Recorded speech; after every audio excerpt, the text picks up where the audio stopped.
Les premiers ministres provinciaux sont réunis aujourd'hui à Halifax et les questions d'énergie vont prendre beaucoup de place lors de cette rencontre ministérielle pan-canadienne. Évidemment, on parle de questions d'énergie, on parle de hausse du coût de la vie et des mesures de tarification du carbone qui vont être au cœur des discussions aujourd'hui et le premier ministre Scott Moe est présent.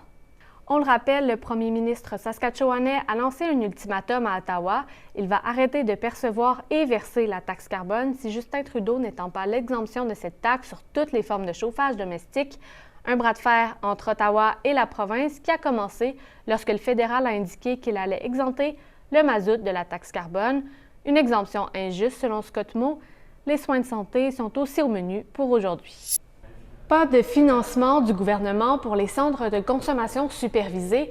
L'organisme Prairie Harm Reduction, qui justement s'occupe d'un centre de consommation supervisé, demande l'aide de la province depuis 4 ans, mais en vain.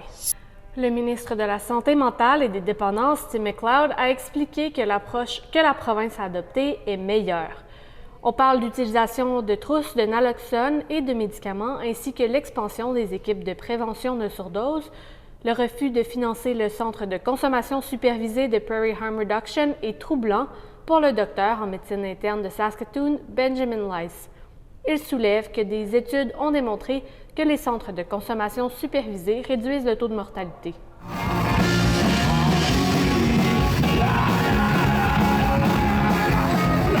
Il n'y avait pas aucun Inou ici ce soir, là, mais je sens que là j'ai eu plein d'accolades là, tantôt. Là, tout le monde est sorti du site, le cœur rempli, puis c'est le fun.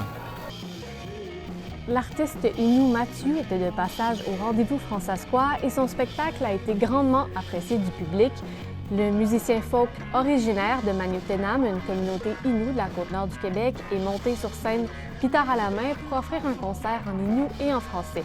Il a aussi pris un moment pour mentionner l'histoire des pensionnats pour autochtones.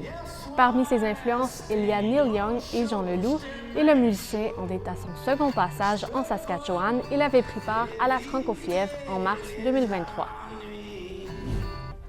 Voilà, c'était vos 3 nouvelles de la journée. Pour en savoir plus, allez sur notre site Internet ou encore télécharger notre application Info. À demain!